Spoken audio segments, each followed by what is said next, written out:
नमस्ते। थर्ड आई में आपका स्वागत है। आज सुबह से ही गहमा गहमी चल रही है कांग्रेस वर्किंग कमेटी को लेके।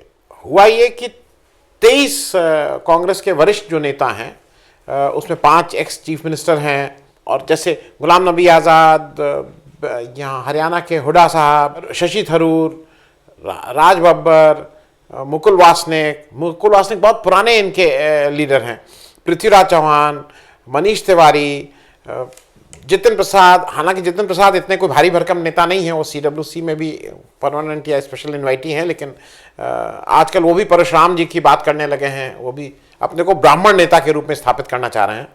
उनको कौन कितना ब्राह्मण मानेगा ये अलग बात है।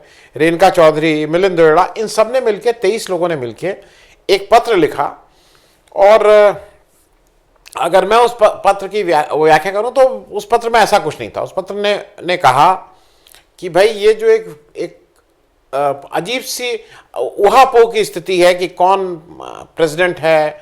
Sonia Gandhi part time president है, राहुल गांधी ने इस्तीफा दे दिया है, नया प्रेसिडेंट कोई बना नहीं है। क्राइसिस मैनेजमेंट जब होता है तो कौन बात करेगा कौन नहीं करेगा ये क्लैरिटी नहीं है।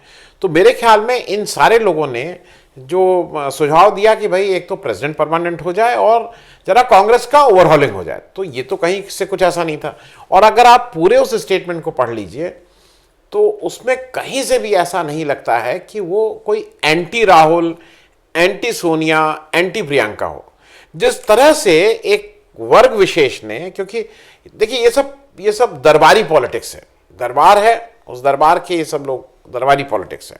एक दूसरा ग्रुप इकट्ठा हो गया कांग्रेस का, और उसने कहना शुरू किया कि नहीं ये बिल्कुल नहीं होना चाहिए, और ये कैसे कह दिया। और उसमें यूथ कांग्रेस के वो BV श्रीनिवासन जी हैं, जिनको कौन जानता है, BV श्रीनिवासन जी को कोई जानता है। फिर वो तमिलनाडु के एक MP साहब हैं टैगोर, मानिक कौन टैगोर, उन्होंने कुछ कहना शुरू कर दिया। और सबसे इंटरेस्टिंग तो दिल्ली प्रदेश की जो कांग्रेस कमेटी थी उसने कल एक इमरजेंसी मीटिंग बुलाई और कहा कि ये जो 23 लोग हैं जिन्होंने ये गद्दार हैं। अब गद्दार भी होने लगे, मतलब ये कैसे बात हुई और कैसे नहीं हुआ इसका कोई वो नहीं। देखिए मुख्य रूप से जो मेरे समझ में जो इतनी समझ चीजें आ रही हैं, सारी पार्टियों का चरित्र एक जैसा है। चरित्र जब मैं बोल रहा हूं, ये लोग अपने को डेमोक्रेसी के पहरेदार बोलते हैं और बार बार दुहाई देंगे कि डेमोक्रेसी खतरे में, डेमोक्रेसी खतरे में। लेकिन वो कोई पार्टी हो, किसी ने भी इंटरनल डेमोक्रेसी कहीं नहीं है, चाहे वो कांग्रेस हो, चाहे वो BJP हो, चाहे वो जनता दल हो, चाहे वो सपा हो, चाहे वो बसपा हो, चाहे वो कोई पार्टी हो, कहीं इंटरनल डेमोक्रेसी नहीं है। जो मतलब या तो परिवार विशेष या एकाध व्यक्ति विशेष ये मिलके सारी पार्टीज को चलाते हैं, और ये उन्हीं का बोलबाला रहता है। जब कांग्रेस में सोनिया गांधी इसकी प्रेसिडेंट बनी, वो 97-98 की बात है शायद, उस समय कांग्रेस एक खराब दौर से गुजर रही थी।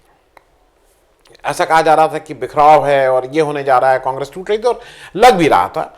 नरसिम्हा राव के बाद सीताराम केसरी जी बन गए थे, और वो अजीब सी एक स्थिति थी। उस समय सोनिया गांधी आई, उन्होंने कमान संभाली, लेकिन एक आज तक इंटरनल वो नहीं हुआ। कहने को सब जगह होता है कि वो एक PCC के इलेक्शन होंगे और AICC के इलेक्शन होंगे, ये सारी दुनिया जानती है, कांग्रेस के नेता भी जानते हैं कि वो PCC और AICC के इलेक्शन कितने फेयर या होते हैं या नहीं होते हैं, जैसे किसी भी पार्टी में नहीं होते हैं। जब मैं ये बार बार कह रहा हूं तो मैं उनको मतलब एक उंगली नहीं दिखा रहा हूं। सारी पार्टीज में इंटरनल डेमोक्रेसी नहीं, किसी पार्टी में आंतरिक संगठन के चुनाव नहीं होते हैं। जो ऊपर का नेता है वो तय कर देता है, और आजकल के ज़माने में नेता मतलब जो प्राइम मिनिस्टर हो या चीफ मिनिस्टर हो वही लोग नेता। बाकी आपने संगठन में पूरा अपनी उम्र बिता दी हो, आपकी कोई अहमियत नहीं है। तो ये कांग्रेस में भी है। अब यहाँ पे जब ये हुआ, और आज जब ये था कि आज CWC की मीटिंग का 2-3 कारण थे। सोनिया गांधी 10 अगस्त 2019 में, जब राहुल गांधी ने उस चुनाव के बाद इस्तीफा दे दिया था 2019 की हार के बाद, तो सोनिया गांधी को एक इंटरिम प्रेसिडेंट बनाया गया था। यह हुआ था, सोनिया गांधी ने कहा था भाई मैं जब तक आप लोग कोई पूर्णकालिक मतलब फुल टाइम प्रेसिडेंट नहीं होता मैं बन जा रही हूं। शायद अब ये मुझे नहीं है, लेकिन कुछ पेपर ये कह रहे हैं कि इनका कार्यकाल 1 ही साल होता है। तो सोनिया गांधी को दोनों स्थिति में अगर उनको फुल टाइम बनना है और वो उन्हीं को कांग्रेस की बागडोर संभालनी है और राहुल गांधी नहीं आ रहे हैं आगे, तब भी इस सीडब्ल्यूसी में उनको बात करनी थी। और अगर वो 1 साल पूरा हो गया है और उसको एक्सटेंड करना है, तब भी सीडब्ल्यूसी की मीटिंग जो मंडे को, मतलब आज जो हो रही है, उसमें इसकी आवश्यकता थी। अब यहां पे कुछ थोड़ा ट्विस्ट एंड टर्न्स आपको बता दें जो क्या क्या हुआ। एक पंकज पचौरी जी हैं। पंकज पचौरी जी मनमोहन सिंह सरकार के समय, आखिरी समय में प्रेस उनके सलाहकार हो गए थे, बड़े पत्रकार। अब पंकज पचौरी जी ने एक ट्वीट किया है, वो ट्वीट आप देख लीजिए, और वो स्पष्ट संकेत, और टीम राहुल और इन सब की बात करते हैं, स्पष्ट संकेत दिखा रहा है दिग्विजय सिंह की तरफ। दिग्विजय सिंह साहब का कुछ, मतलब वो किस तरह से सोचते हैं, क्या करते हैं, ये जनरल आदमी की समझ में नहीं आता है। क्योंकि गोवा में जिस तरह से उन्होंने सरकार, कांग्रेस के जीती हुई के बाद उन्होंने सरकार बनवा दी थी बीजेपी की, तो उसमें भी बहुत सी उंगलियां उनके ऊपर उठी थी। अभी भी वो एक अजीब सा स्टेटमेंट दे रहे हैं। वो आज स्टेटमेंट दिए हैं या कल दिए हैं कि सिंधिया के कांग्रेस से जाने से कांग्रेस और मजबूत हुई।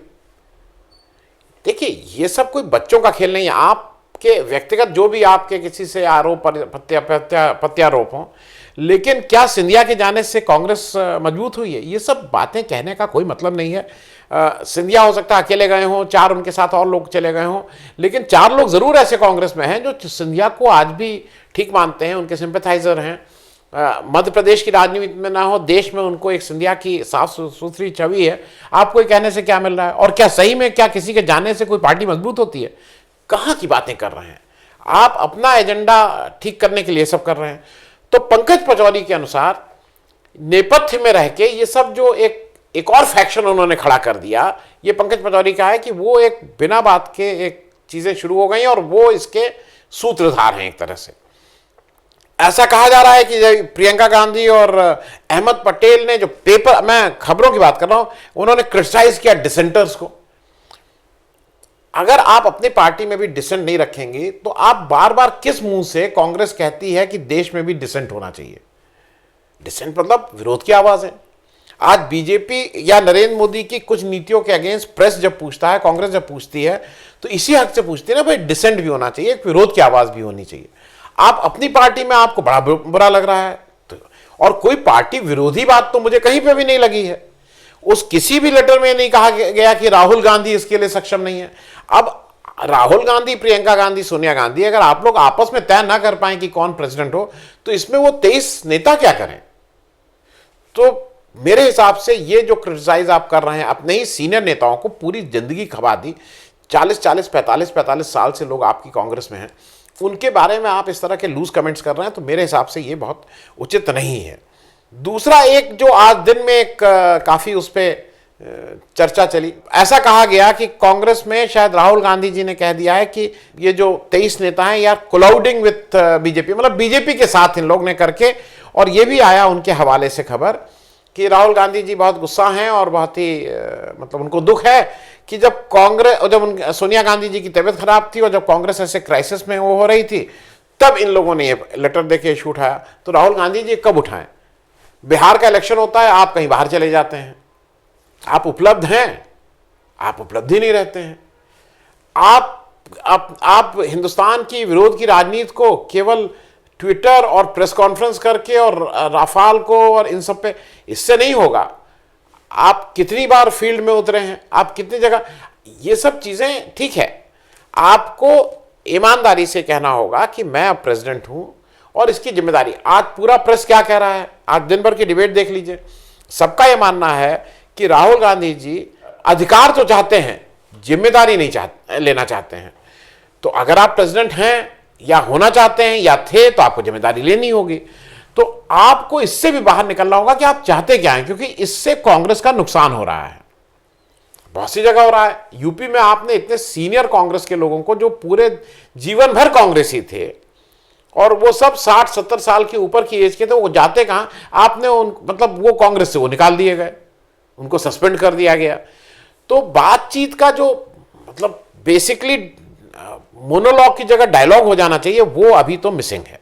क्योंकि एक इश्यू और बार बार हुआ, और वो एक राहुल गांधी जी ने कहा तो कपिल सिब्बल जी ने उसमें एक ट्वीट कर दिया कि भाई अगर कोई प्रूफ कर दे मैं तो अब सही बात यह है कि कपिल सिब्बल और गुलाम नबी आज़ाद को अगर अपनी ये प्रूफ करना पड़े कि मैं बीजेपी के साथ मेरा सांठ घाट नहीं है, तो पार्टी का तो बेड़ा गर्क है ही, अगर आप इस तरह की बातें कोई भी करे। और राहुल गांधी जी का कहना है उन्होंने ऐसा नहीं कहा, तो जिसने भी ये बात उठाई है उसके ऊपर सख्त से सख्त कार्रवाई होनी चाहिए। इस तरह के लूज कमेंट आप कैसे दे सकते हैं? तो खैर ये तो रही एक बात। मैं आज कांग्रेस की बात आप क्यों कर रहा हूं? क्योंकि देश में जब कांग्रेस सत्ता में थी तो एक विपक्ष की इसलिए जरूरत थी क्योंकि वो निरंकुश ना हो जाए, और ऐसा हुआ। इमरजेंसी के समय कांग्रेस का निरंकुश हो गई थी और तभी जेपी को आना पड़ा और एक जनता दल पार्टी बनी, और वो नहीं चल पाया, वो अलग बात है। मैं आपसे जरा दो तीन चीजें इसके साथ शेयर कर लूं। देखिए, राहुल गांधी जी को भी यह समझना होगा 135 साल पुरानी पार्टी है।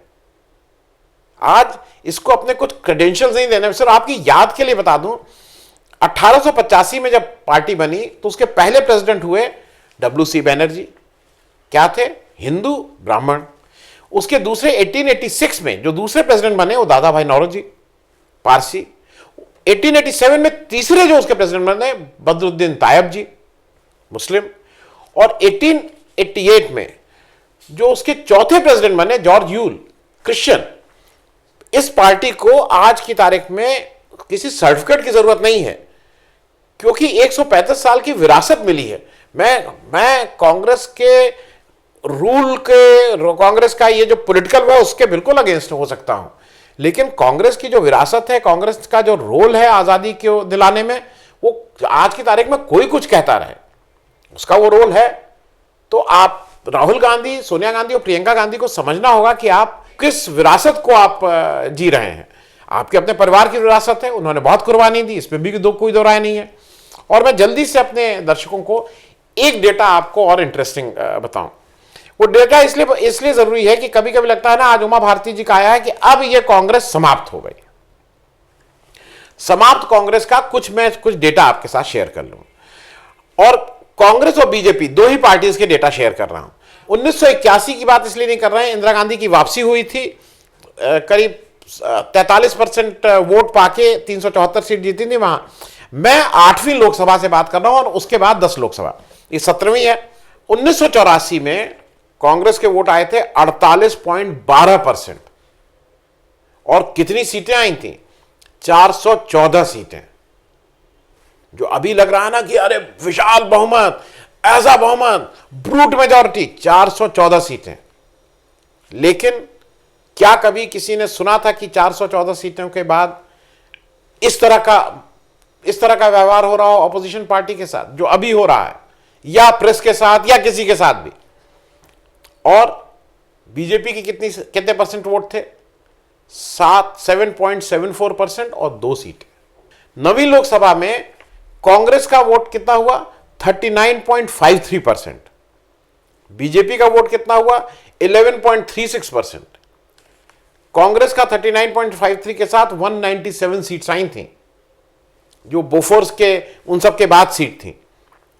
और बीजेपी की सीट आई थी 11.36 का 85। 1/3 से कम वोट पाके करीब करीब आधी सीट पाई थी बीजेपी। जनता दल का 17.78% वोट था, कितनी सीट आई थी? 143। जनता दल और बीजेपी दोनों की अगर मिला भी लें वोट परसेंटेज तो करीब 29% वोट के साथ इन दोनों लोगों का आपस में जो वो था वो 228, दोनों लोग मिलकर 228 seat with 29% vote. Congress 197 seats with 39.53% vote. Congress 2014 में जो अपने मतलब खराब सबसे प्रदर्शन की तो 19.52% वोट पाई थी। 2019 में 19% वोट पाई है। और ये 19% वोट, ये सबको पता है कि ये राहुल गांधी के वोट नहीं है। मतलब ना सोनिया गांधी के हैं, ना राहुल गांधी के हैं, ना प्रियंका गांधी के हैं, क्योंकि राहुल गांधी के वोट होते तो वो अमेठी से हारते नहीं। ये वोट कांग्रेस के हैं। अब कांग्रेस को अपना ये निर्णय करना है कि उनको एक कोई ऐसा लीडर चाहिए जो कांग्रेस में जान फूके और जो एक अच्छे विपक्ष की भूमिका निभाए, जिससे जिस तरह से इस समय निरंकुश हो रहा है जो एक पक्ष जो है, उस पक्ष के ऊपर कुछ अंकुश लगाने का काम करे। ये मैं सिर्फ इसलिए कह रहा हूं कि 19% वोट आज पूरे हिंदुस्तान में न राहुल गांधी के कहने से मिले हैं, ना प्रियंका गांधी, ना सोनिया गांधी, लेकिन ये वोट हैं। तो कांग्रेस के पास एक, जब स्टार्ट करेगी जिस दिन से 19% से वो स्टार्ट करेगी, मेरी राय में आज की तारीख में गांधी परिवार को 2-3 साल के लिए छोड़ देना चाहिए। देखिए, आज जहां पे राहुल गांधी खड़े हैं, ये गांधी परिवार खड़ा है, उनसे कोई कांग्रेस को अलग नहीं कर सकता है। वो रहेगा तो उन्हीं का। नारायण मूर्ति से इन्फोसिस को कोई अलग नहीं कर सकता है, टाटा से रतन टाटा को कोई अलग नहीं कर सकता। आप इसी तरह से इसको भी चला ही रहे हैं, इसमें कहीं कोई दो राय नहीं है। आप किसी दूसरे को मौका दीजिए, कांग्रेस को बनने दीजिए, क्योंकि आज जरूरी है कि देश में जो विपक्ष की नगण्य स्थिति हो गई है, उससे कहीं ना कहीं विपक्ष को थोड़ी ताकत मिले, जिससे जो हमारा लोकतंत्र बार बार लग रहा है कि कहीं निरंकुश ना हो जाए, उस पर अंकुश लगे। धन्यवाद। अगर आपको दी पब्लिक के कार्यक्रम पसंद आते हैं तो इन्हें लाइक करें। अगर आप इस वीडियो को YouTube पर देख रहे हैं तो चैनल को सब्सक्राइब करें, और अगर आप इसे Facebook पर देख रहे हैं तो दी पब्लिक के पेज को लाइक करें। अगर आप चाहते हैं कि हम निष्पक्ष पत्रकारिता को जारी रखते हुए आपसे जुड़े मुद्दों पर सवाल उठाते रहें तो हमें सहयोग करें। आपका छोटा से छोटा सहयोग भी इस मुहिम को जारी रखने में हमें ताकत देगा। डोनेट करने के लिए डिटेल्स जो हैं वो डिस्क्रिप्शन बॉक्स में दी गई हैं। धन्यवाद।